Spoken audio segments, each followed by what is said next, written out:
Hey guys, welcome back. In this week's video, we're going to be doing some prep work to the blue hatch. Again, we're just getting the car ready for Sick Summer. It's actually been a while since I've done much maintenance to this car, believe it or not. I've been slacking. We moved a few years ago, and the car has kind of just been sitting. I drive it back and forth to work. I took it to the track a couple times, but not a ton. So we'll be going through it. We'll do compression check on it. We'll do a leak down test on it, pulling the valve covers off, take the turbos off, send the turbos out, add some oil in them, and then we'll do all the results of all those tests, see how everything looks, and go from there. So let's get to the action.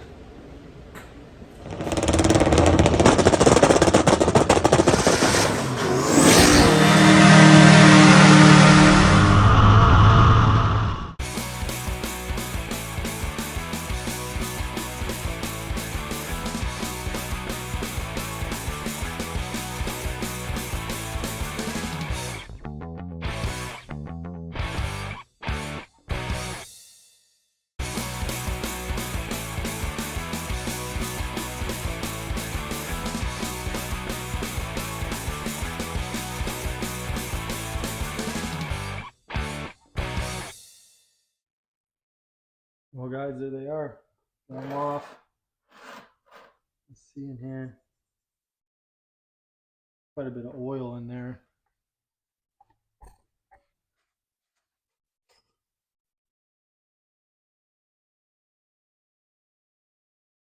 A lot of oil.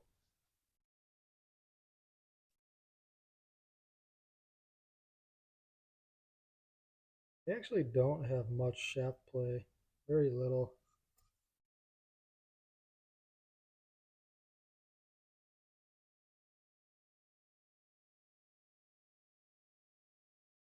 I mean, I could feel some, but not a ton. For how long they've been in there. Quite a bit of oil, though. So, like I said, we'll get these sent out. I got the RMAs. I just got to box them up and get everything taken off of them. Get them all ready to go.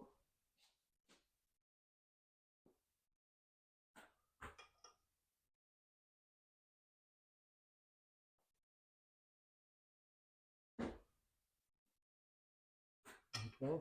Oh, I'm striking out today. It's been forever since I've taken this car apart, so I forgot everything. Probably good that I'm doing it now.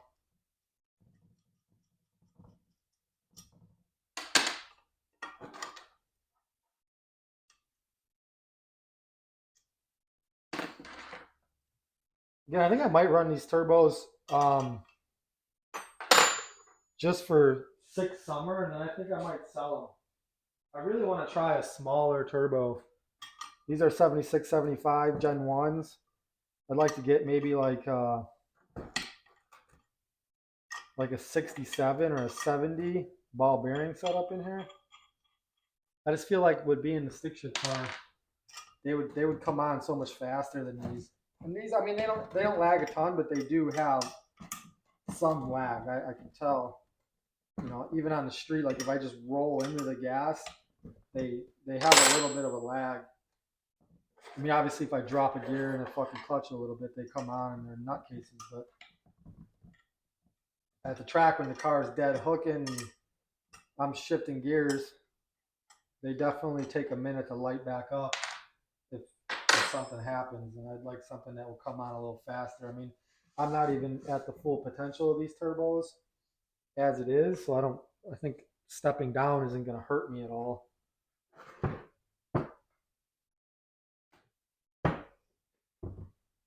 So I might do that. I'll just sell these off and step up to something else. So I'm going to finish getting these things taken apart, and then I got to go find the box to put them in and put the RMA labels and stuff on them. So I'll get doing that, and then I'll come back in with something else. Prepping. Took the intake tube off. I'm going to pull the valve cover off. Got all the spark plugs taken out. I haven't had a valve cover off this thing in a long time, so I'm just curious on how everything looks inside of there. A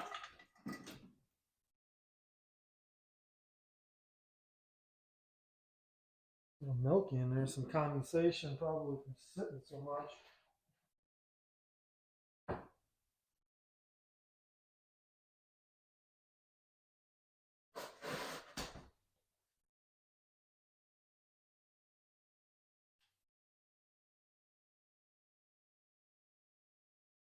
Yeah, there's quite a bit of rust on this one stand here.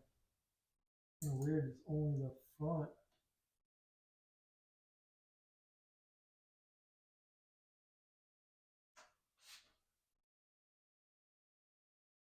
A little bit back here too.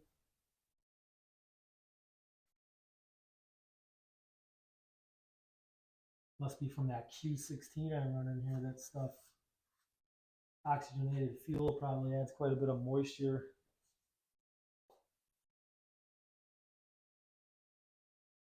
I don't know if you guys can see that, but quite a bit of rust on that shaft rocker stand off there. Yeah, it's the worst right in the front there. Kind of odd, but again, probably from running that Q16 in here and then letting the car sit.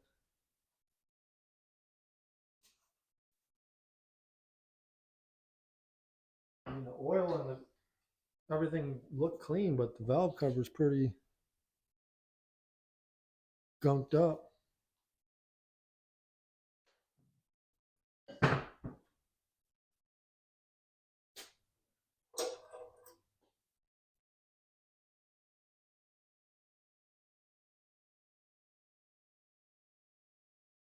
It looks pretty clean. I mean, it's a little dirty, but it's not all milky.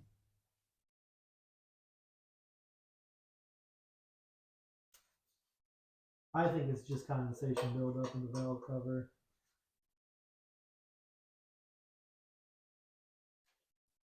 We'll know when we change the oil.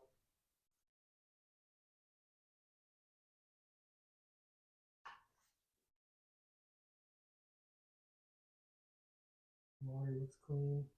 It's in the oil floating in it.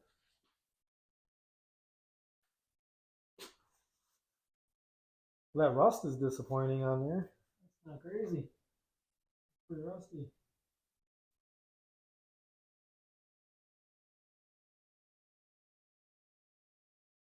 Probably pull all this apart and check the tips of the push rods and everything. Everything from so far, everything looks pretty good. I don't see anything super noticeable besides the rust.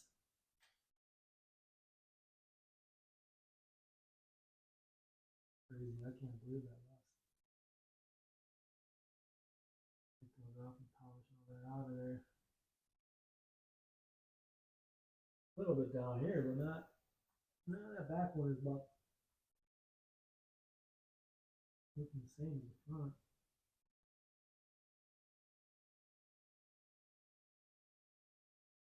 And that's what I get for not regular maintenance it.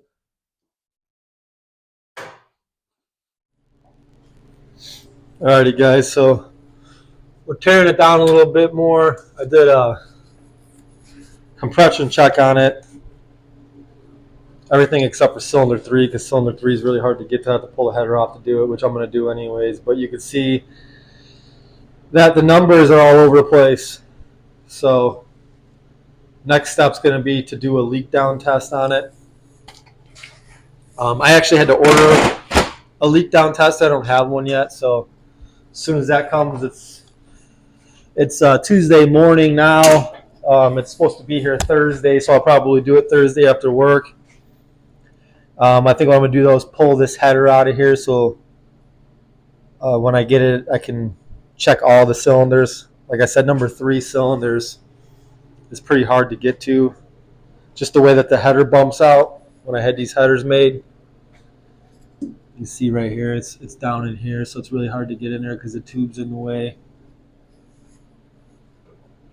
So So where we're at, big push now to get this thing ready, because I think we got like a little under 3 months now, and if I got to pull the motor to re-bearing it and re-ring it, it's going to be a lot of work. So I'm going to get on it.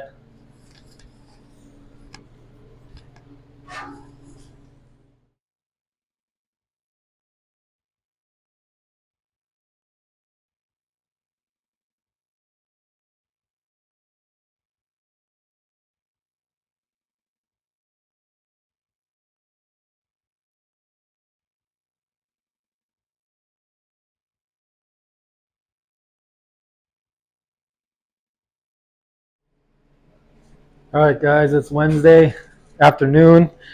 My OTC leak down tester actually showed up from Summit today. All right, so we got number one at top dead center. Let's just go there, and then we'll go firing order every 90 degrees of crank rotation.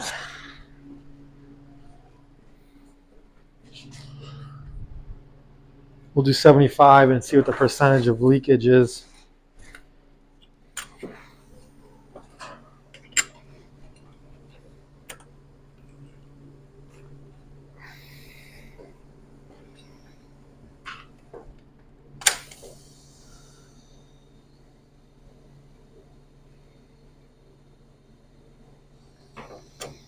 The left hand gauge reading 75 psi, right hand gauge reading 66. 12%.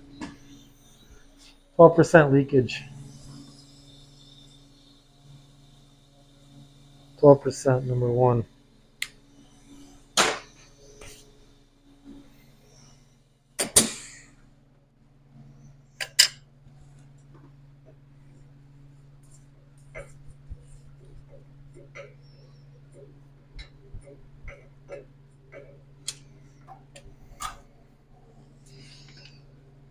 One.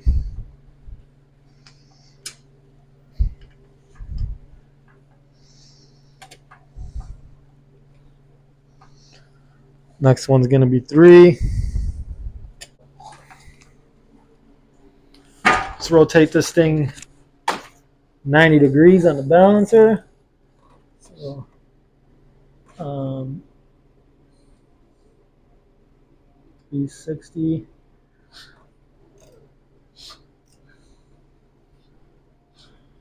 That's 60, 70, 80, 90.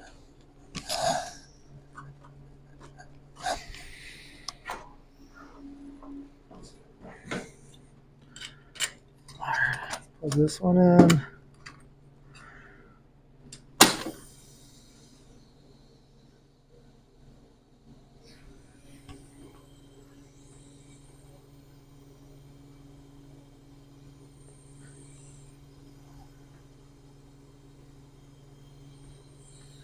I hear it. We're at 62.4, basically the same thing. I mean, 66, so it's 12%. I don't remember what normal is. I'll have to look it up. 12% of leakage. Okay, so I'm going to go through and do all of these, and I'll mark them down. I'm going to time lapse it so you guys don't have to watch it. But basically, go in the firing order, and then every 90-degree turn on the crank will set up the next cylinder in line in the fire order. So I'll time lapse it. We'll be back.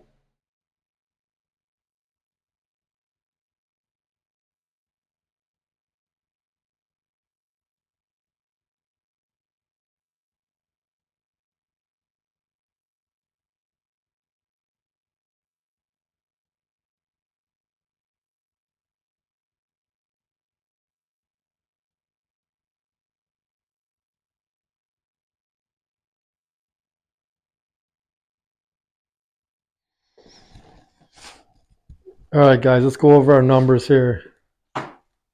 They're actually not bad. So cylinder 1, 12%. leakage. I can hear it coming from the crankcase, so it's definitely going past the rings, which is pretty normal. Boosted engine, the rings are going to be opened up a little bit, so you're going to get some leakage there no matter what. So we got 12% on number 1, 12% on number 2, 12% on number 3.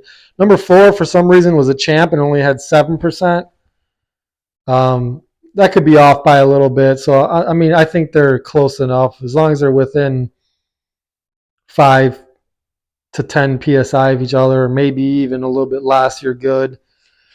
Cylinder 5 was 16. Cylinder 6 was 12. Cylinder 7 was 13. Cylinder 8 was 12. So I think that's all normal, which is pretty dang good because this engine has been in this car since 2018. And the last 2 years I haven't really raced it a ton, but this short block was built by Zach Smith at ZSR Race Engines. Awesome dude. Totally helped me out. We worked out like a little sponsorship deal back in the day, and just a great dude to help out a little guy like me. So, and the motor's a beast. I mean, car's been in the 840s with a synchronized T56 with full interior, full exhaust. So that's awesome. So yeah, the number's looking good. I don't know what's up with the compression. That stuff was kind of all over the place when I did the compression check on it. And this is all done cold. I know you're supposed to do the leak down hot, which, maybe that would change it. I might do a little research on that and see if anybody's done the test on that to see what the difference was. Obviously, if everything's hot, it's going to expand. So those numbers, I would assume, may grow. Like when the motor's hot, maybe it'd be a little bit higher. So let me do a little research on that and figure that out. For now, I'm still debating if I want to pull the intake and heads off or not, just to reseal everything, because it's been sealed up for a long time. And I don't know, sometimes I just feel like I want to freshen it up before I go and do SickSummer with it. I definitely got to pull a couple rockers because I need to clean the rust off these stands. I think I'm also going to run C16 instead of Q16. I want to try it. I believe that the Q is adding a lot of moisture to the motor, and I don't think the C will do that as much. So, but I'm going to get off here for now. I'll do the research. I'll come back. I'll chime in, let you guys know what I find. I was kind of a little happy. I was hoping I wouldn't have to pull this whole thing down. So, alrighty, guys. Take it easy. All right, guys, welcome back. We're out here in the garage, our shop, working on the blue car. Basically just pulling some of the top end of the motor off, pulling the headers off. I want to drain the oil and see what it looks like. Doesn't look horrible. A little dirty. I was a little worried on that compression test that we did. So I'm going to do a leak down test on the motor as well. Just kind of pulling everything apart so I can hear where the leaking's coming from, because some of the cylinders were kind of low on the compression check. Trying to decide pretty quick here if I need to pull the motor out and re-ring and re-bearing it. I think we probably just under 3 months until SickSummer, so I want to make sure this thing's on point when I bring the car out. It's been a couple years since I really competitively raced it, and it's kind of just been sitting. I've been just street driving it. But, I mean, I haven't seen any water or nothing come out of here, so that's a good sign. Oil's still decently golden. It's just a little dark, not horrible. I do change the oil quite a bit. I run driven. I believe it's the DT. It's a 540 I run in here. I have to run the thinner oil because I run a high rev hydraulic roller lifter in here, so you're limited on oil. You're not supposed to run anything thick in it because it will not travel through that lifter. Also, sorry if you guys can hear the heater running in the background. I try to wait until it's done running, but then I'm waiting around forever. So, I mean, nothing horrible with the oil. I think it looks pretty good. I mean, it's pretty clean. Show you guys the magnet here. Looks like there's a little bit of metal on it. It's pretty normal amount of metal that I see. I'm going to cut the oil filter open too and look in there and see what that looks like. And this motor has been in this car since 2018, and it really doesn't owe me anything. Like, I've abused it for a few years. They're pretty good, and it's been a super solid motor. I mean, if I have to, and I kind of feel like I maybe should just put new, maybe re-ring it, re-bearing it, just to be safe. But yeah, nothing unexpected here. I mean, everything seems to look pretty decent so far.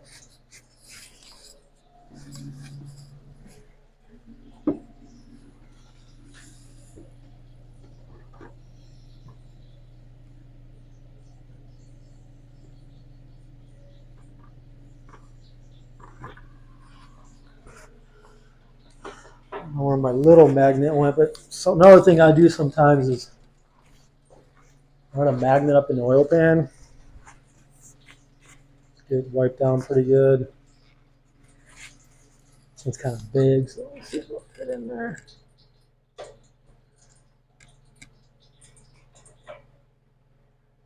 Just barely.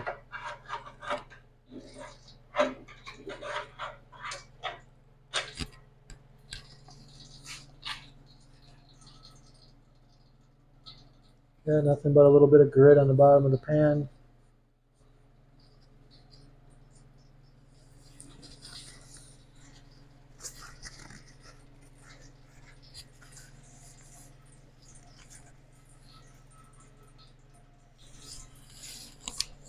That's good. Hopefully the leak down will just show maybe a gasket or something. Hopefully it's not a ring.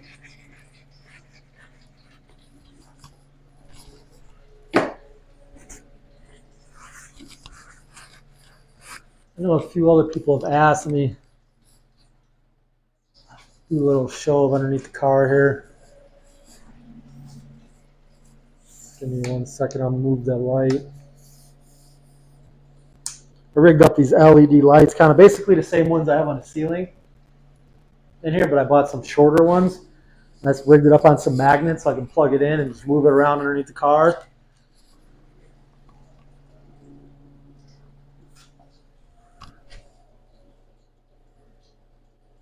The engine diaper hanging out of there. Old school. Look at that UPRK member. It's got Lakewood struts in it.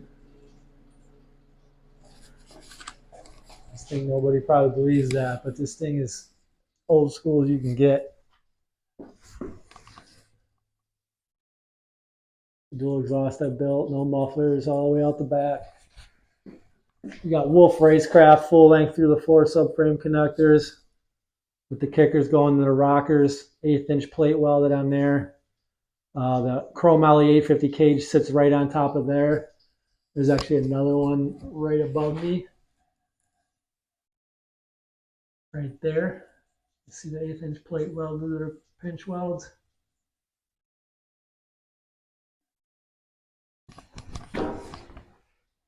Just a narrowed braced 8/8, pretty dirty. Stock wheel tubs. Cooper Cobras. Cooper Cobras. I've been thinking about changing the lower control arm. You can see my little homemade dollar store cutting board spacer cracked, so I'm gonna have to fix that. Stock V8 springs. Could use probably some lower torque boxes pretty soon. Look at this one.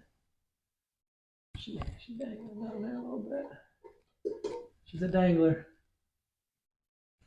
It does have Marty's upper boxes in it. Painted them black. Just put those in. Got the Marty upper control arms. I'm planning on probably doing the lowers. I actually thought about doing the Racecraft lowers, and they sell a 2.5-inch spring conversion, so I can weld it up here an adjuster and use like a coilover spring back here, which would be pretty cool. I don't know if I ever go to coilovers. I like having the factory tank, unless I do it in the stock location. But I like having the tank underneath the back of the car. I just think it looks better with the tailpipes. So that's basically it. I mean, it's all stainless 3-inch V-band. I basically built this whole exhaust myself. I taught myself how to TIG weld, and I built it back in 2016, 2017. So, see, I got parts scattered all over the place. I'm gonna send the injectors out, have them cleaned, put new O-rings on them. The headers, you can tell, like this one was leaking a little bit right there. That was courtesy of my buddy Nick Coleman. He built me a wicked tune back when we did the MITM race together in St. Louis. Had this thing hitting on the two-step so hard it was making like 20 pounds of boost, but it was way too much. The car wouldn't even hook. I typically leave at about 4,300 and only about 6 pounds of boost. And I may actually turn that down a little bit so the car leaves a little easier. It's a little bit easier to control. A 427 makes some ponies and makes a lot of torque. So, all right, well, that's just what I wanted to do. I'll probably cut the oil filter open here soon. I got it still draining over there. I'll let it drain for a while. And just going to continue to go through everything and figure out what kind of spare parts I need to get and how far I need to get with this motor. So I'll continue back later, guys. All right, guys. So I did some research and stuff on it. Looks like on the leak down test, we were pretty much, all the cylinders were really close to 12% leakage, which is phenomenal for a motor that's 6 years old. This motor's been in this car for 6 years. I bought the short block from Zach at ZSR, like we mentioned before. He builds a killer motor. Just does a fantastic job on all his stuff. So the leak down numbers don't lie, man. I mean, this thing's been making over 1,200 wheel horsepower since the day I put it in there. I do turn it down for pump gas tune and do a lot of street driving with it. Take it to the track, crank it up. You know, I'd say 20 to 24 pounds of boost. This thing will trap 170 miles an hour, 170 plus. So it's making some power. The car weighs 3,300 pounds. So it's a killer motor. The compression check was kind of all over the place, which is, you know, I guess is what it is. I mean, I think the leak down is a little bit more important. So honestly, I'm just going to clean up all these gasket surfaces and take care of this little bit of rust on this standoff here. Probably run the valves just to check all the rockers and everything. And we'll put it back together. And we're going to send it. I think it's good. Just waiting on the turbos to get back. Once those get back, we'll get everything put back together. I got to move on to some other stuff and waiting on some parts to get back. So I'll do another video after this one. But I'm going to wrap this one up here. Just basically some of the prep stuff, and you guys see how I did the compression and the leak down test and all that kind of stuff. So again, guys, I appreciate all the subscribers. I appreciate you guys watching my videos. I hope you guys like the content so far and this kind of stuff. I know I've been kind of jumping back and forth. I have the trailer prep, the car prep, the Fairlane videos, but this is just me, man. This is what I do. So kind of all over the place. But I love it. So I hope you guys love it too. I'll keep the videos coming. So please, if you guys like the videos, hit the like, subscribe, share them to your buddies. I appreciate all that stuff, helps me out. So have a good one, guys. Thanks again.